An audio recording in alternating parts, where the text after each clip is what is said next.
Bonsoir à tous au cœur de la mêlée, l'émission rugby de Sud Radio, la radio de la Coupe du Monde de rugby. Au sommaire ce soir, le retour des cadres dans le 15 de France face à la Namibie, la compo des Sud-Africains un petit peu surprenante face à l'Irlande et toutes les dernières infos dans le journal de la Coupe du Monde. Au cœur de la mêlée, avec un beau casting, Andrew Mertens, notre consultant, le plus bleu des All Blacks, David Darry-Carrère, l'entraîneur de Castres, et puis Jean-Pierre Garuet, l'ancien pilier du 15 de France. Nous irons également en Namibie et en Irlande. Des cadeaux également à gagner dans cette émission. Qui je suis ce soir vers 20h52, le jeu que vous attendez.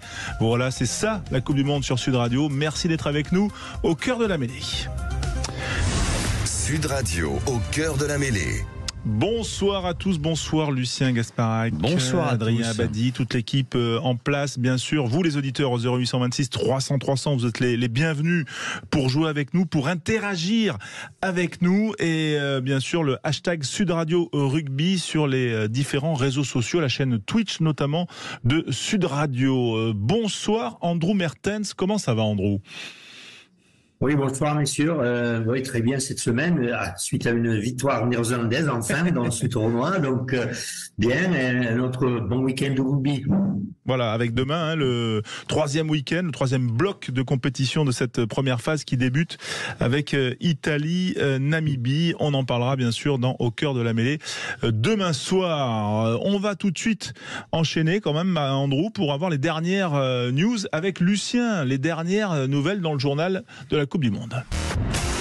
Sud Radio, le journal de la Coupe du Monde. Lucien Gasparac, Fabien Galtier a annoncé son équipe pour défier les Namibiens. On va dire du classique par rapport à ce qu'on avait annoncé hier, mais une surprise. Oui, il y avait peu de suspense. C'était le retour des joueurs dits premium pour ce match contre la Namibie jeudi soir. Mais une surprise, celle de l'absence de Grégory Aldrit, forfait de dernière minute suite à une blessure au genou. Alors c'est sûrement un petit forfait, c'est sûrement plus pour préserver le joueur pour le reste de la compétition. Mais voilà, c'est la surprise à noter. Et c'est Anthony Gelonge du coup qui va rempiler au poste de numéro 8. On va aussi retrouver Louis Bielbiarré qui remplace Gabin Villiers. Et aussi le retour de blessure de Jonathan Danty et Cyril Baye. Voilà, avec un banc en 5-3 côté français, mais en tout cas on en parlera avec Andrew tout à l'heure sur cette compo des Français. Vous êtes bien Andrew sur les Français là? Je vais préparer votre copie parce que nous voilà on vous attend là sur cette compo. On va écouter peut-être le sélectionneur. Oui, Fabien Galtier qui a parlé de la manière dont il fait sa composition. Nous en fait on compose nos équipes à la semaine. C'est-à-dire que dès le lendemain du match, dans le staff, on a une mécanique de construction d'équipe où chacun pose la sienne et puis je synthétise jour après jour en fonction du ressenti. Nous, on travaille, notre méthode, elle est basée sur l'adaptabilité. On s'adapte et on lit en fonction des échéances. C'est un peu la théorie de Darwin, si ça vous intéresse, on peut aller plus loin. Vous savez, Darwin, pour survivre, c'est pas les espèces les plus fortes ni les plus intelligentes qui survivent, c'est celles qui s'adaptent. Donc on essaie de suivre un petit peu les conseils de Darwin. Voilà, un peu de philosophie aussi, ça fait pas de mal dans un point presse. C'est ça aussi l'avantage avec Fabien Galtier. Les Namibiens ont annoncé leur compo, mais bizarrement, on sera peut-être moins bavard. Oui, les Welwistchias, je me suis entraîné toute la journée pour prononcer le surnom des joueurs namibiens, ont annoncé leur composition et 9 changements suite à leur défaite face aux All Blacks 71-3. Et on retrouvera Peter Jan Van Liel, 39 ans, qui sera remplaçant. Il a longtemps joué à Bayonne en professionnel et depuis 2022, il joue à Cap-Breton-Osgore en Régional 2, soit au 9e niveau français. Ça risque de lui faire un peu drôle jeudi soir sur la pelouse du Vélodrome. Mais on peut penser quand même que s'il est là, il est en forme. Oui. Les deux équipes qui vont évoluer dans le mystique Stade Vélodrome, Stade de l'OM. Oui, et Thomas Ramos, exactement. Oui, le Stade Vélodrome qui va recevoir le Pape en fin de semaine, mais avant ça, il y aura le fameux France-Namibie, donc c'est une sorte de messe avant l'heure. Et Thomas Ramos qui a mis en avant ce matin en conférence de presse l'ambiance si particulière qui règne dans ce stade et à quel point elle galvanise les joueurs. On l'écoute. J'ai joué 2 fois, une fois avec le stade et une fois avec l'équipe de France. C'était des ambiances assez particulières. C'est un stade qui est quand même assez fermé maintenant qu'il y a le toit. J'ai des souvenirs contre l'Afrique du Sud où on s'entendait pas à 2 mètres tellement il y avait du bruit. Donc ça change aussi un petit peu du Stade de France où il y a une grosse ambiance. Mais ouais, la proximité avec les supporters, le fait qu'il y ait la piste d'athlétisme, on est un peu plus loin. Là, on est vraiment proche des supporters au Vélodrome. Donc non, je pense qu'on a hâte de rejouer dans ce stade parce que l'ambiance est quand même incroyable. Et puis voilà, le stade est magnifique aussi, il faut dire ce qui est. Donc voilà, je pense que on a à cœur de faire un beau match dans ce beau stade. Et on l'espère. Ça sera donc jeudi soir à 21h pour les Français face aux Namibiens. Les Sud-Africains, eux, joueront à Marseille, mais un peu plus tard. Là, ils vont jouer ce week-end au Stade de France face à l'Irlande. C'est un peu le match choc de cette première phase. Oui, il faut le dire, cette semaine, c'est le match au sommet qui attire toutes les attentions. Et ils ont dévoilé leur composition d'équipe, les Sud-Africains. Un 15 classique, mais surtout le banc des remplaçants qui nous intéresse, puisqu'ils ont procédé à un 7-1. Alors, c'est un peu rare, le 7-1. Qu'est-ce qu'un 7-1 ? C'est 7 avant remplaçants pour un seul 3/4 remplaçant. Donc voilà, la stratégie est claire. Concassé devant les Irlandais, et donc on va retrouver notamment Quagga Smith qui sera un peu joueur office de couteau suisse. C'est des blessures derrière, mais une stratégie peut-être risquée qui peut s'avérer aussi payante. Et Rassie Erasmus, le directeur du rugby sud-africain, qui a décidé de faire un peu monter la température avant ce match en conférence de presse. Il a rappelé le pédigré des Irlandais en Coupe du Monde. On dit que l'Irlande est la bête noire des Sud-Africains, mais la Coupe du Monde est la bête noire des Irlandais, puisque les Irlandais n'ont jamais franchi le stade des quarts de finale en Coupe du Monde. Ouais, il aime bien ça, Rassie Erasmus. Ce qu'on peut dire quand même, que c'est la première fois que ces deux équipes vont s'affronter en Coupe du Monde.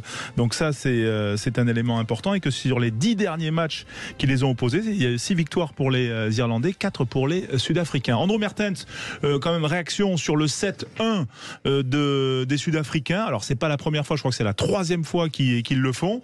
C'est quand même un peu surprenant, c'est même un peu risqué quand même, non ? Ouais, c'est pas un secret ce qu'ils cherchent à faire. Ils ont dit même ça en dernière Coupe du Monde en 2019, avant la finale, ils ont dit que on va faire ça, on va chercher tout bloquer et tout ça, et c'était pas un secret, rien de surprise. Et les Anglais ont eu de la difficulté en franchissant la ligne défensive, donc ils vont tenter à faire pareil. Je pense que les Irlandais quand même, ça va pas leur faire peur quand même, donc c'est un challenge pour eux, mais ils ont les moyens de trouver de l'espace et tout ça, donc ça va être vraiment intéressant. Mais pour les Sud-Africains, ouais, voilà, on est là, on est costaud, on va jouer comme ça, et il faut gérer ça. Ouais, il faudrait pas qu'il y ait chance aux Irlandais. Il faudrait pas qu'il y ait trop de blessés, et que Snyman rentre à l'ouverture quand même dans ce 7-1 là, ce 7-1 qui nous paraît un petit peu. Alors oui, c'est pas mal en match de préparation, c'est des tests, mais quand même là, on va dire, il joue gros, il joue la première place de la poule samedi. En tout cas, à suivre. Andrew, on vous remercie bien sûr, vous restez avec nous, tout comme vous les auditeurs, au 0826 300 300. Vous nous appelez parce qu'on aura des cadeaux à vous faire gagner. Tiens, le livre de Daniel Herrero dans quelques minutes, le dictionnaire amoureux du rugby des temps modernes, 0826 300 300. Et puis on va revenir sur les principales informations qu'on va développer avec vous. On va décrypter avec Andrew notamment la compo du 15 de France. On est au cœur de la mêlée sur Sud Radio. À tout de suite. Avec vous les auditeurs Sud Radio, au cœur de la mêlée, le magazine de la Coupe du Monde de rugby sur Sud Radio, la radio de la Coupe du Monde de rugby. Andrew Mertens est avec nous, notre consultant Sud Radio, et on accueille un invité de marque ce soir, David Darricarer, entraîneur de Castres. Salut David. Bonsoir à tous. Merci d'être avec nous en direct sur Sud Radio. Alors, on va quand même parler de cette compo des Bleus, Andrew. 12 changements côté français pour affronter la Namibie jeudi à Marseille. Est-ce que ça vous semble logique de faire revenir les cadres côté français après le match, la deuxième victoire un petit peu plus poussive face à l'Uruguay ? Oui, je pense que c'est logique, mais on va voir peut-être l'opportunité des remplaçants de faire pas mal de temps sur le terrain. Donc, on va voir l'équipe, peut-être la meilleure équipe française, commencer le match, retrouver un peu de cohésion avant de laisser entrer aussi peut-être des remplaçants pour faire pas mal de temps. Mais c'est logique de commencer là pour aller jusqu'à la finale. Ça commence là maintenant. Il y a Namibie, il y a un match plus dur après ça avec Italie, après quart de finale, demi-finale et finale. Donc ça c'est le trajet. Et c'est logique de commencer avec l'équipe effectivement normale. Sauf que il y a Jelonge qui a l'opportunité de se mettre en position pour faire un rôle plus important dans l'équipe. Il a pas lui seul, mais ils ont peut-être raté un peu l'occasion jeudi dernier de vraiment bien jouer et tout ça. Difficile pour l'équipe française de trouver la cohésion, surtout contre Uruguay qui a bien défendu et tout ça, mais ça n'a pas aidé peut-être les remplaçants français. de se mettre en position de trouver un maillot, un jusqu'à 15.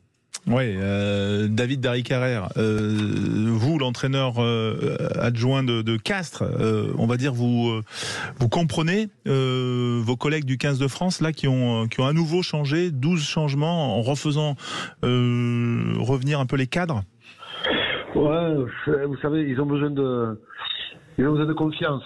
Ils ont besoin de confiance, ils ont besoin de vécu, de repères, et je pense que ça va se faire pendant les matchs. Donc oui, évidemment que les cadres qui sont sur le terrain vont amener ça, et c'est, je pense, ce qu'ils vont rechercher jusqu'à la fin de cette Coupe du Monde maintenant, c'est de la confiance, des repères, et il faut évidemment jouer avec ces cadres pour trouver cette confiance-là. Ouais. De la confiance et du rythme aussi, David. Hein, il leur faut ça, en fait, parce que c'est vrai que là, il va y avoir 2 semaines. C'est le 6 octobre après le match suivant. Hein. Ouais, bien sûr, il faut qu'ils jouent, et il faut qu'ils jouent ensemble. Je pense que les entraînements, même si c'est des oppositions assez élevées, avec un rythme assez élevé, un niveau physique assez élevé, bon, ça remplace pas les matchs, ça remplace pas la cohésion qui peut y avoir des matchs, les repères, etc. Mais ils ont surtout besoin de jouer et d'avoir du temps de jeu sur des matchs vraiment à haute intensité. Lucien Gasparac. Oui, est-ce que la blessure de Grégory Aldrit, c'est aussi pour le préserver, vous pensez, après les matchs à haute intensité qui vont arriver en suivant? Oui, évidemment. Je pense qu'ils ont aussi pas mal de joueurs à ce poste-là. Ça tombe bien qu'Anthony puisse enchaîner aussi. Je pense que ça tombe bien pour eux. Ils ont cette opportunité-là de le faire enchaîner. Je pense que lui aussi a besoin de matcher, et que Grégory Aldrit soit un peu ménagé pour ce match-là, en sachant que les autres matchs vont être déterminants par la suite. Donc oui, c'est une bonne opportunité pour eux, et pour ménager Grégory Aldrit, et surtout pour faire enchaîner Anthony Gelon. Oui, effectivement, ça sera l'opportunité. Andrew Mertens, Louis Bielbiarré, ça vous inspire quoi, ce jeune ailier là que l'on voit, qui est en train de monter petit à petit dans le collectif français? Ouais, c'est l'énergie qu'il apporte. C'est juste une volonté d'aller chercher le ballon, de créer, d'être créatif, et c'est l'attitude. Et en plus, évidemment, il y a pas mal de vitesse, donc pour finir les mouvements et tout ça, il est là. Mais en plus d'aller chercher le travail, d'aller chercher le ballon, et comme j'ai dit, l'attitude, l'énergie, c'est bien pour les coéquipiers. Ouais, c'est bien pour les coéquipiers. David, qu'est-ce qu'on doit attendre en termes de score? Voilà, je peux faire jouer au jeu des pronostics, mais quand même un petit peu. On attend plus de 50 points au moins face aux Namibiens jeudi.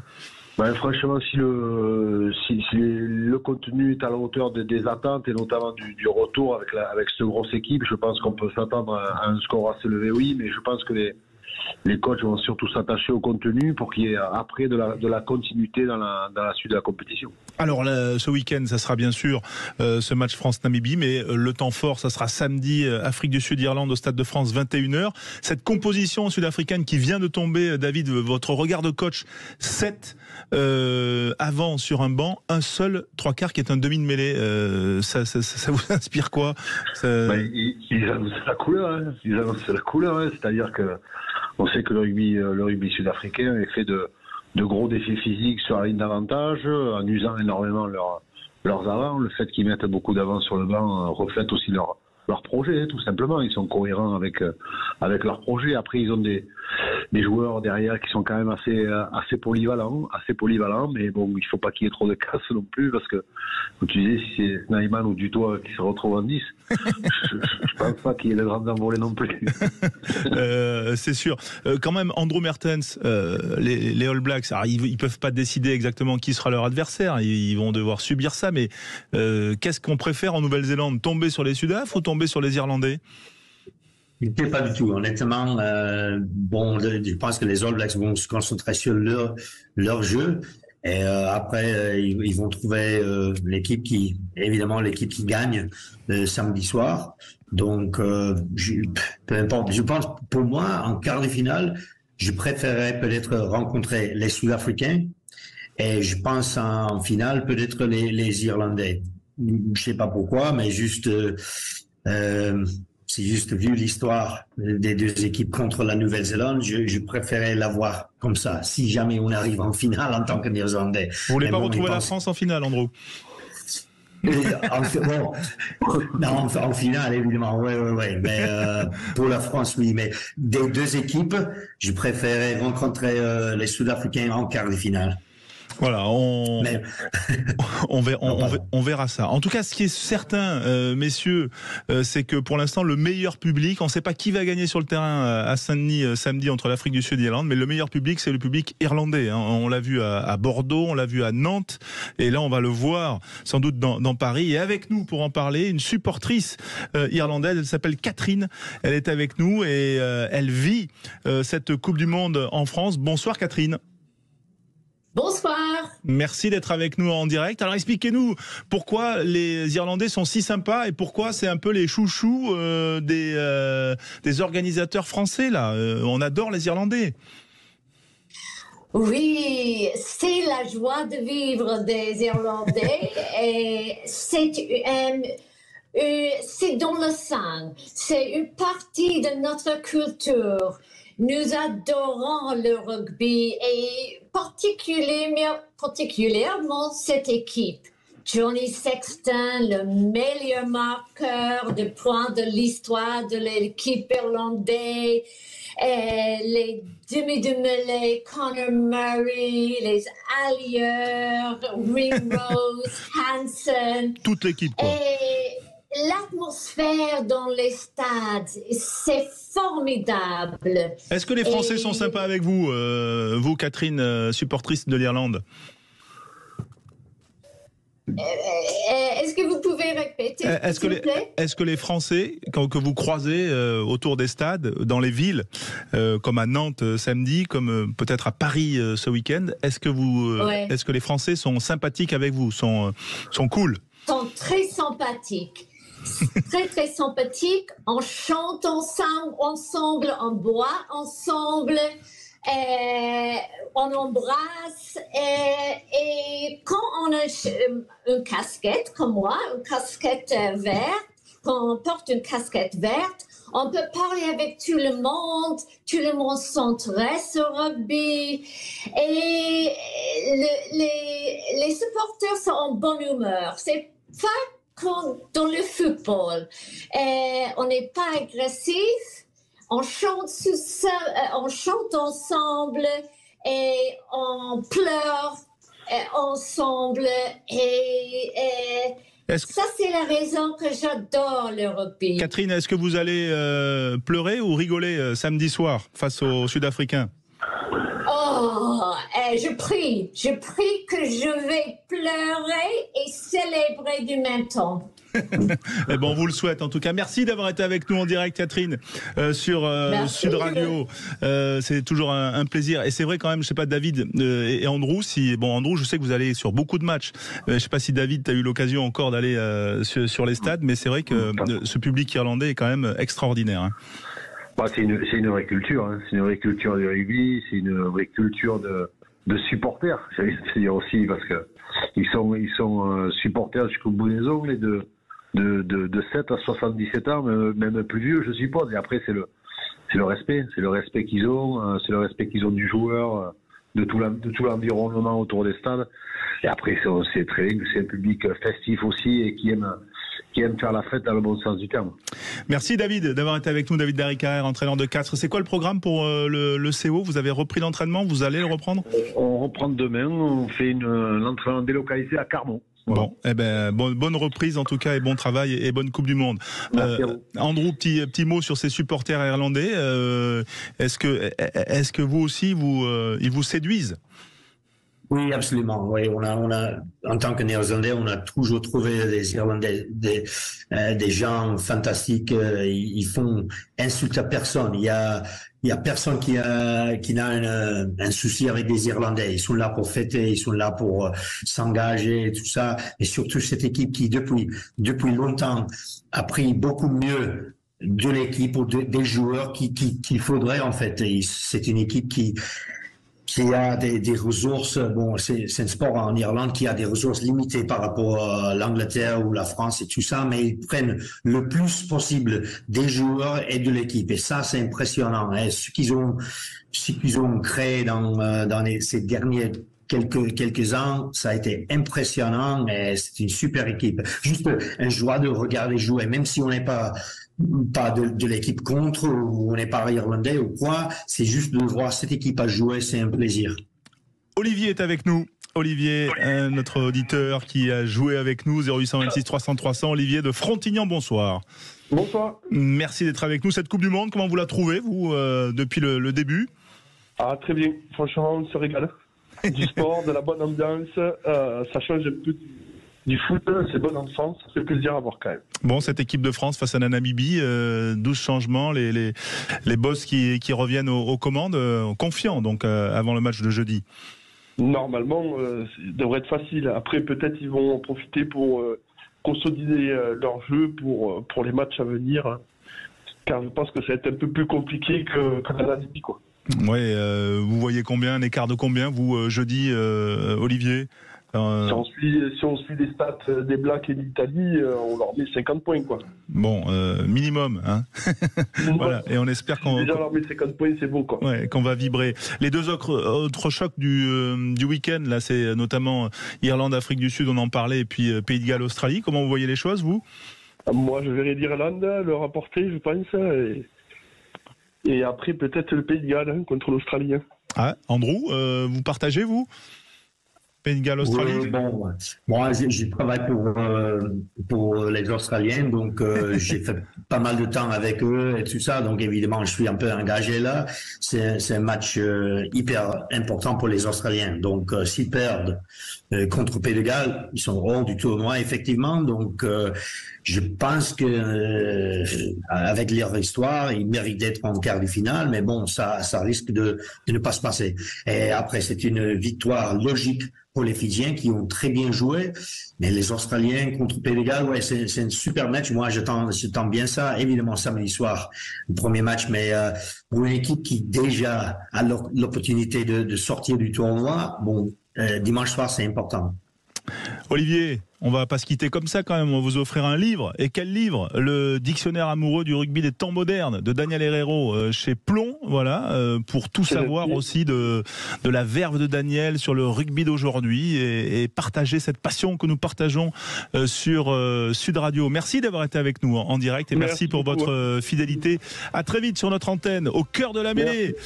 C'est le magazine de la Coupe du Monde de rugby. On le vit sur Sud Radio et on se retrouve dans quelques instants. Jean-Pierre Garuet sera avec nous, gueule du rugby bien sûr, on en parlera, on parlera d'autres légendes, on ira en Namibie également et puis il y aura le Qui je suis, restez avec nous. Bon, rebonsoir si vous nous rejoignez sur l'antenne de Sud Radio, au cœur de la mêlée, le magazine de la Coupe du Monde de rugby. Chaque soir à 20h, c'est votre rendez-vous bien sûr, du lundi au dimanche, voilà, et puis bien sûr à partir du week-end, de tous les gros matchs que l'on suit en direct, en intégralité sur Sud Radio. Les invités défilent, Andrew Mertens est là, c'est notre consultant Sud Radio, un peu le plus bleu de nos anciens Blacks, voilà, on aime les All Blacks, et notamment Andrew Mertens.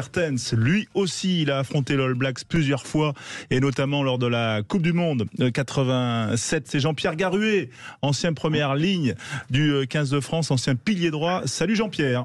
Oui, bonsoir François. Merci d'être avec nous en direct, toujours un plaisir, beaucoup d'honneur, voilà, mythique pilier du 15 de France.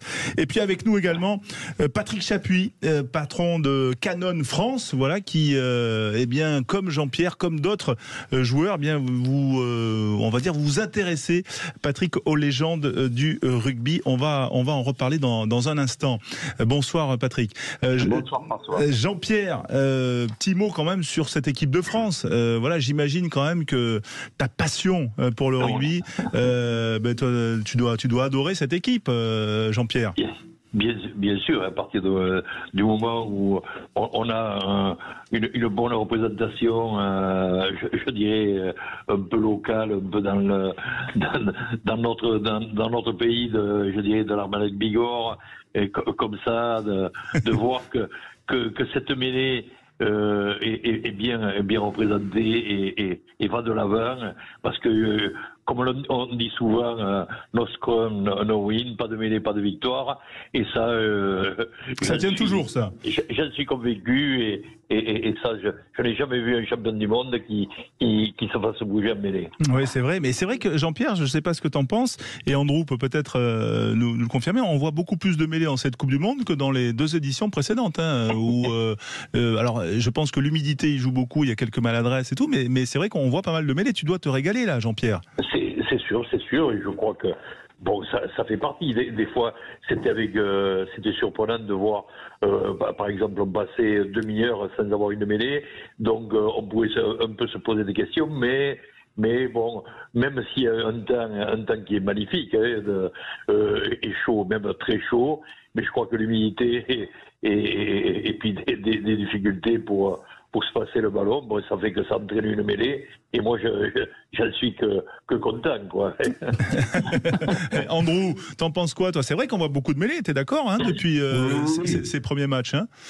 Ouais, c'est une bonne chose pour moi aussi. Je dis pas ça seulement pour Jean-Pierre, mais effectivement, c'est notre différence dans le sport, d'avoir des jeux différents dans le jeu pour vraiment gagner, pour vraiment faire du bien. Donc, si c'était juste un jeu de mouvement, tous les joueurs seraient le même taille, et tout ça. Donc là, on est là pour notre sport, pour offrir des opportunités à tout le monde et de garder cette partie du jeu, c'est très important parce qu'après, en plus d'avoir des joueurs, des piliers par exemple, qui portent bien le ballon partout sur le terrain, mais s'ils sont pas capables de se tenir en mêlée, bon, ils sont perdus. Donc ça, pour moi, c'est une bonne chose d'avoir cet équilibre entre le rôle principal pour les avants et en plus le jeu général aussi. Donc moi je suis content. Je sais pas pourquoi il y a beaucoup de mêlées. Je pense que peut-être les piliers se mettent dans la ligne offensive pour pourrir un peu, pour pouvoir respirer de temps en temps, mais avec leur mêlée c'est super.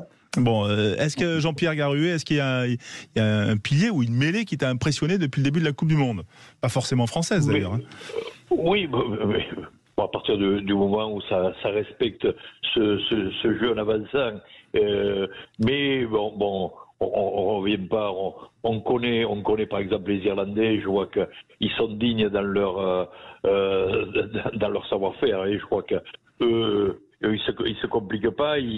Vraiment, on retrouve toujours ce pas en avançant. C'est vraiment où je dirais, ils dominent, mine de rien, ils amènent un poids sur la rencontre. Je crois que après, on a vu, on a fait un bon match contre les Blacks. Les Blacks ne sont jamais morts. Les Sud-Africains vraiment ont mis beaucoup récité la leçon. Je crois que vraiment quand on voit que le travail de la mêlée fermée qui use beaucoup l'adversaire, donc c'est vraiment même à se, je dirais pas à se poser des questions, mais quand on parle que des moments où on voulait supprimer un peu la mêlée, ou vraiment les bocs ont fait revenir un peu ça. Hein. Ouais, 7 avant sur le banc, hein, 7 avant sur le banc pour affronter l'Irlande samedi, hein, Jean-Pierre.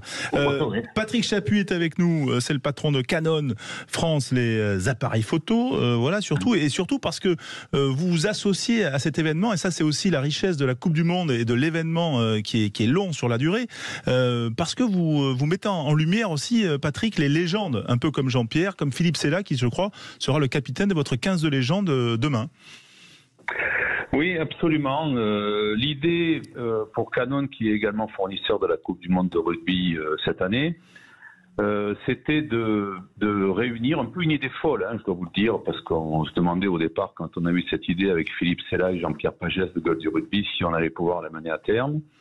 Mais l'idée était de créer un 15 de légende et les réunir physiquement, puisque si vous allez sur Internet, il y a beaucoup de journalistes, de médias, de coachs, enfin de personnes diverses et variées, amateurs de rugby, qui ont créé des 15 de légende, mais à ma connaissance, ils n'ont jamais été réunis physiquement. Donc, bon, l'idée a suivi son cours. On a contacté les joueurs, on a reçu un enthousiasme vraiment émouvant. Et grâce à eux, le projet a vu le jour. Et demain, nous réunirons un 15 de légende. Alors, ça a fait l'objet d'un comité de sélection. Vous savez, François, les 15 de légende, il y en a 10, 20, 30, 40, des centaines. C'est le nôtre. Donc, c'est celui qui nous a semblé le plus représentatif de toutes ces légendes qui nous ont fait rêver. Et on va reconstituer, en fait, leur rappeler ce qu'ils vivaient dans un match de l'équipe de France. C'est-à-dire qu'on va les loger dans un grand hôtel à Paris où ils étaient logés, enfin je ne sais pas s'ils près de l'Opéra aujourd'hui, mais grand hôtel à l'Opéra, absolument. Ils vont partir de là, on va faire une cérémonie de remise des maillots chez Canon. Alors il n'y aura pas le match, ils ne seront pas stressés. On va sauter le match et on va passer de la cérémonie de remise de maillot à la 3e mi-temps. Et donc on va tout simplement les célébrer, les honorer. Quelques noms ou c'est encore confidentiel ? Pardon ? Quelques noms à nous révéler ou c'est encore... Alors, oui, écoutez, il y en a un qui est près de vous, oui. Jean-Pierre Garuet, qui va mener cette ligne d'avant. Devant, on aura Jean-Pierre Garuet, Philippe Dentrans, Daniel Dubroca. On a en 2e ligne Benazi, Jean-François Imbernon. 3e ligne, André Herrero, le plus vieux, 85 ans. Le plus jeune a 43 ans, presque le double. Donc André Herrero, Thierry Dussautoir, Imanol, le grand Imanol, tant par la taille que par le talent. Charnière, Dimitri Yachvili, Titou la maison. Au centre, Yannick Josion, Philippe Sella, capitaine, cette belle sélection. Et derrière, le mythique Jean-Michel Aguirre, grand chelem de l'équipe de France en 1977. Philippe Bernat-Salle et Philippe Saint-André. Bon, il y aura effectivement du beau monde. Écoutez... Oui, puis je tiens à souligner qu'il y aura également parce que tout le monde n'a pas pu venir, certains, l'état de santé ne le permettait pas, donc on a créé également un panel, ce qu'on a appelé l'Olympe des légendes, les légendes absolues, et nous aurons Pierre Villepreux avec nous, et nous aurons un certain Jean Triot. Oui, on le saluera d'ailleurs demain. Et ça fera plaisir de le voir de visu. Voilà. Très bien, Patrick. En tout cas, c'est une belle initiative aussi pour mettre en avant la culture demain, la culture de ce jeu et de la perpétuer, ce qui est quand même très important dans le contexte et vu l'évolution aussi du rugby. Je vais vous remercier, Patrick Chapuis. Absolument. Juste faire réagir quand même Andrew Mertens sur cette culture des anciens qui est forte aussi en Nouvelle-Zélande. Et est-ce que c'est un peu du même style? Est-ce que c'est aussi fort ou aussi présent qu'en France? Comment vous pourriez le comparer? Oui, il y a la même fierté, il y a les mêmes blagues. Après tous les ans, juste les mecs qui se retrouvent, les mêmes blagues, mais la bonne chose, c'est on s'est peut-être pas vu depuis un moment, donc les blagues semblent vraiment bonnes, mais c'est pas le cas. Mais on fait une fois par an, il y a une dîner de réunion autour d'un match des Blacks, donc c'est rigolo de se retrouver, d'avoir des générations. Mais c'est aussi. C'est des réunions par génération ou alors c'est tous les anciens réunis, quelles que soient les générations? Tous les anciens. C'est tous les anciens pour le dîner. Moi, j'étais ravi. La première fois que je suis allé, je pensais que ça allait être un peu, ennuyant peut-être avec trop de rugby, mais c'était super. Moi, j'étais à côté à Brian Williams, l'ailier des années 70. Ah ouais, magnifique. Il était, le père de Gavin Williams, c'est tout à fait. Voilà. Et j'étais autour de, j'étais parmi tous les anciens, je cherchais des autographes à l'époque et tout ça. Donc c'était super. Mais de se retrouver autour de la Coupe du Monde, c'est une des plus belles choses pour moi de voir les anciens joueurs d'autres pays. Tous les 4 ans, il y a un mondial, on peut se retrouver. J'ai vu Seb Chabal et tout ça, Yannick Nyanga. Récemment, il cherchait à organiser un match entre Stade Français et Racing, les anciens. Moi, j'étais pas disponible, heureusement pour tout le monde. Mais bon, juste de voir les anciens adversaires aussi. Peut-être qu'on peut croiser François Pinard dans cette Coupe du Monde. Vous l'avez vu ou pas, vous, Andrew? Non? Je sais pas, il est là déjà? Non, j'ai vu. En fait, je l'ai vu.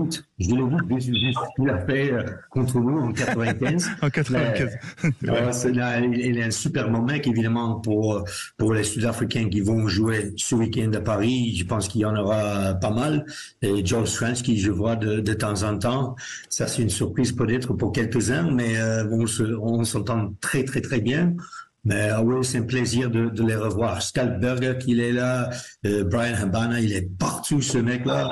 Johnny Smith, ils sont des très bons mecs. Et après avoir cette histoire ensemble, qu'ils soient avec des Anglais, bon, même les Anglais, les Français, les Sud-Africains, les Australiens, c'est une fête. C'est une vraie fête pendant 2 mois. Bon, François Pinard qu'on verra peut-être au Stade de France. Paul Perrier, tiens, vous qui avez écrit un livre sur les 300 meilleurs joueurs de l'histoire. François Pinard, en quelques mots, parce qu'on est déjà un petit peu en retard. Qu'est-ce que vous pourriez dire? Alors, juste pour vous répondre rapidement, il est en France en tout cas il y était début septembre puisqu'il a lancé la première édition de la Rugby Heritage Cup, le tout premier tournoi international de rugby scolaire. D'accord.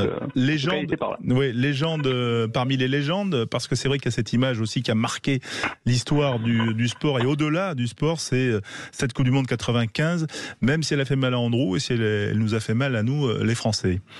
Ouais, c'est un mauvais souvenir pour les Bleus et pour les Blacks. On va faire un bond de 30 ans en arrière. Effectivement, 95, cette année-là, c'est le retour dans le giron du rugby mondial pour l'Afrique du Sud, après 10 ans de mise à l'écart en raison de l'apartheid, forcément. Et à l'époque, les Box ne sont pas les ogres qu'ils sont aujourd'hui. Personne ne s'attend à un gros parcours de leur part, mais le pays a rendez-vous avec son histoire et c'est François Pinard qui va faire cette histoire avec son numéro 6 sur le dos. Vous l'avez dit, une légende, un symbole après la victoire des Springboks sur les All Blacks en finale et quelques jours après nous avoir battus sous le déluge en demi-finale. Ouais, ça on s'en souvient. François Pinard, combien de sélections en finale il a eu, François Pinard, avec les Box?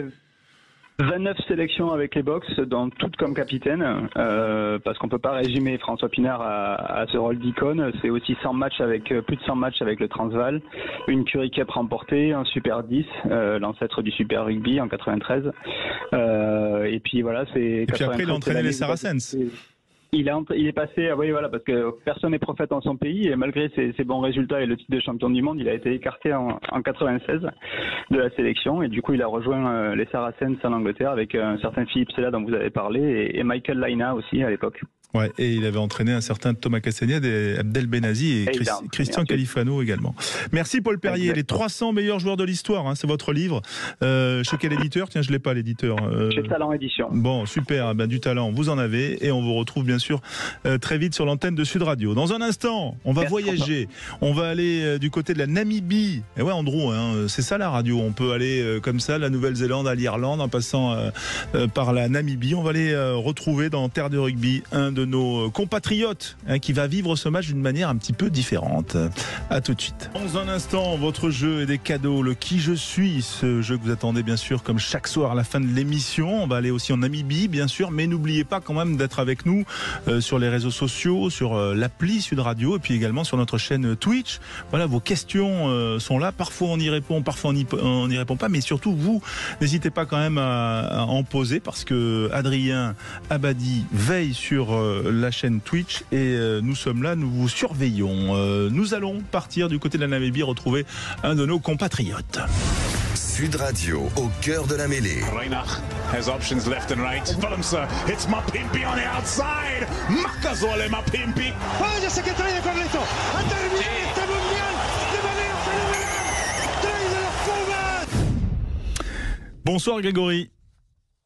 Bonsoir, merci de votre invitation. Merci d'être avec nous en direct de Namibie. Alors vous êtes où exactement en Namibie ?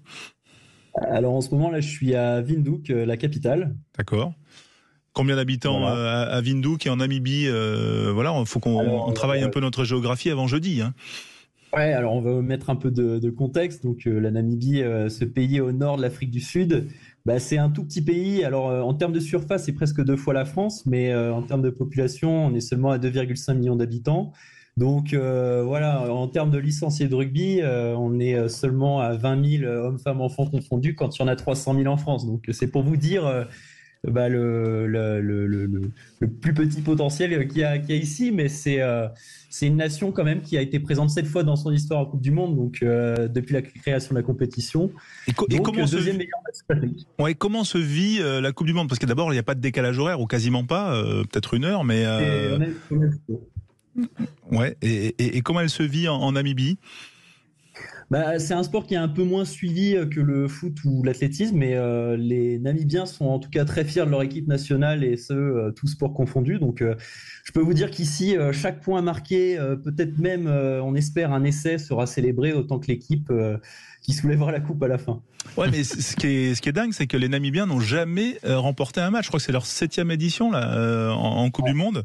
Et pourtant, voilà, et il y a malgré tout ce soutien, parce qu'à force, ils devraient un peu se lasser, non, les supporters namibiens.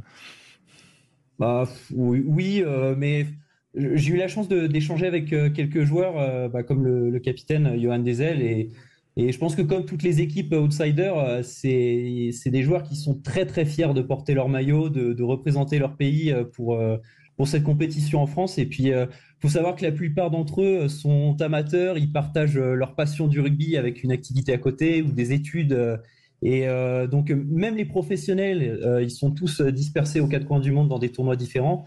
Donc ils n'ont pas l'habitude de jouer ensemble comme chez nous avec La Rochelle et Toulouse. Donc je trouve qu'ils ont vraiment du mérite de se retrouver en face d'équipes du top 10 mondial, et puis ils perdent pas la face. Donc c'est 2 rugby qui s'affrontent un peu, entre le rugby ultra professionnalisé et le rugby amateur. Lucien Gasparac pour peut-être Grégory. Oui, Grégory, est-ce que vous pratiquez le rugby en Namibie?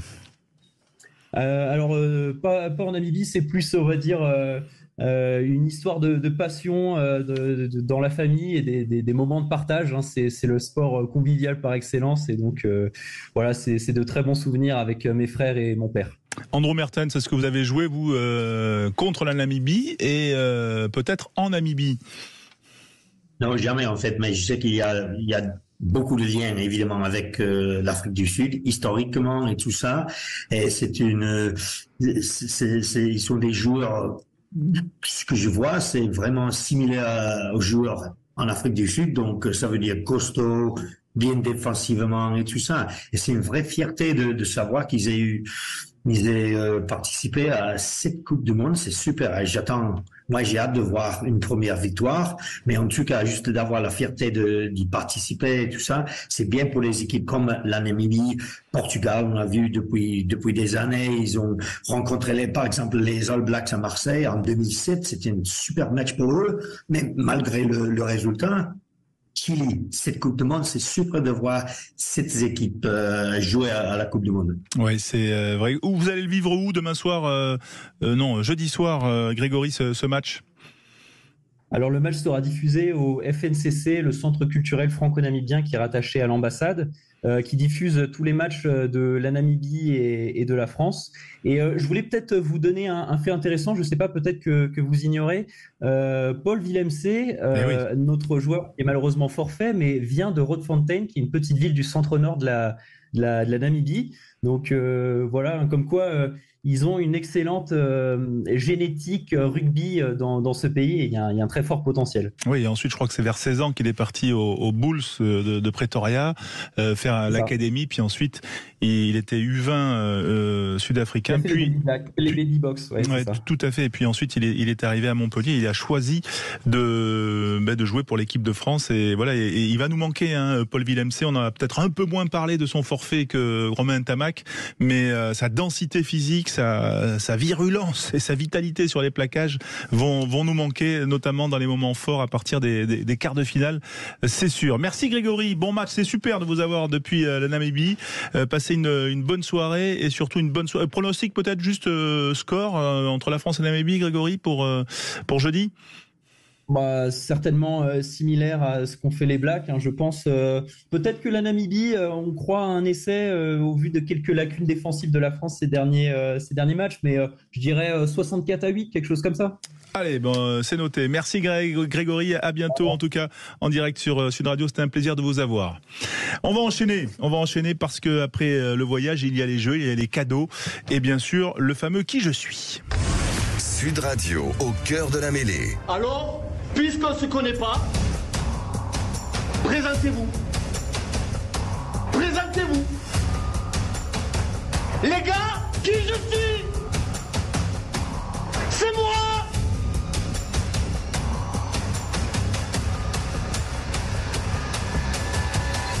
C'est moi.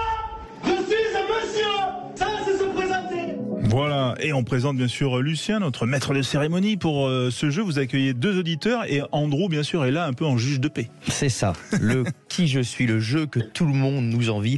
Et ce soir nous sommes avec Christophe de Montauban et Martine de Paris qui ont composé le 0826 300 300. Bonjour à tous les deux. Bonjour Alors, Christophe, bonjour Martine. Vous savez, vous avez appelé pour potentiellement remporter un ballon Gilbert estampillé Sud Radio et surtout remporter le qui je suis qui serait votre plus grande fierté. Je rappelle les consignes, elles sont très simples. Je vais donner au fur et à mesure des indices pour trouver un joueur. Vous me donnez votre prénom et le premier qui trouve a un point et c'est le premier arrivé à 3 points qui l'emporte. Est-ce que c'est bien clair? Oui, oui, impeccable. Très bien, on va y aller à mon top. Top, mon nom de famille est un adjectif pour dire confus, honteux. Mon père est un ancien joueur de rugby professionnel. Je suis un spécialiste pour revenir dans le trafic quand le ballon arrive sur mon aile et ça marche plutôt bien. Je suis un ailier du 15 de France. J'ai longtemps joué à Clermont, je vais jouer cette année à Bordeaux. Mon nom de famille commence par un D. Christophe Penaud. Et c'est un point pour Christophe. Bravo Christophe. Damien Penaud qui va rejoindre l'UBB. Bravo. 1-0 pour Christophe. Martine est toujours là? Oui. Ah bah, d'accord. On y va pour le deuxième point. Top, je suis un entraîneur de top 14. Je suis effaré de voir entrer un médecin sur le terrain pendant un match de rugby. Je suis un bon client en conférence de presse. Je suis champion de France. Christophe Urios.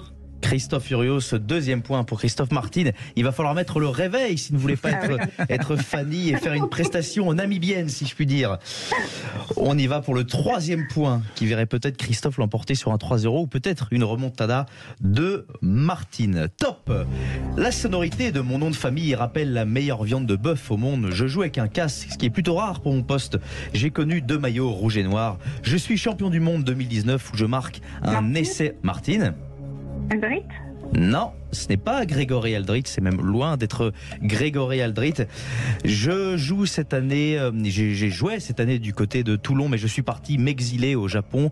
J'ai été champion de France avec Christophe. Merde, comment il s'appelle Le petit Sudaf. Ah, c'est trop tard. C'est trop tard. Et il y aura un autre joueur pour vous départager. Pardon. Allez. C'était Colby. Hein. C'était Cheslin Colby, pardon. C'était Cheslin Colby, oui.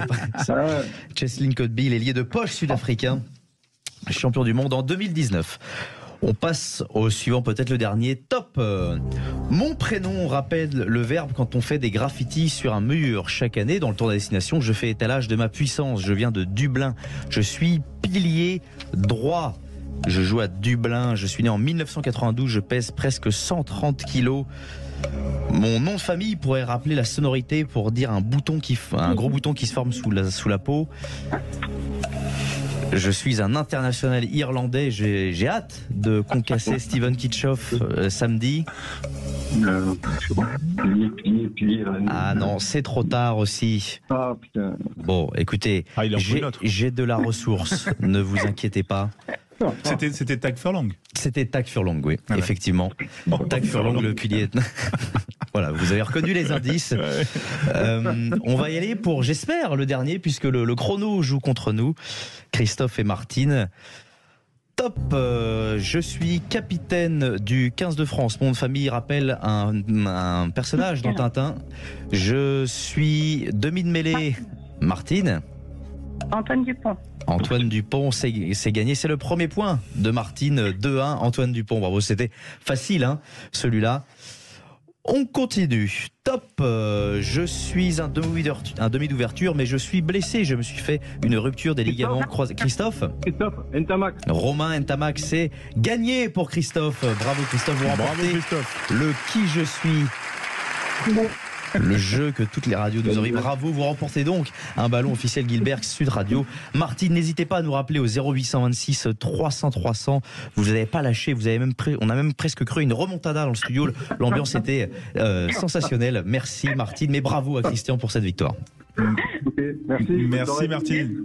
Merci d'avoir joué avec nous sur Sud Radio et bon match jeudi, bien sûr, France-Namibie. Voilà, merci à tous les deux. On va remercier Andrew Mertens, notre consultant qui était avec nous, Lucien, bien sûr, notre Jean-Pierre Foucault à nous, bien évidemment, et puis Aude au standard, Benoît à la réalisation. Voilà cette émission qui prend fin. Adrien Abadi également aux réseaux sociaux. On se retrouve demain, 20h.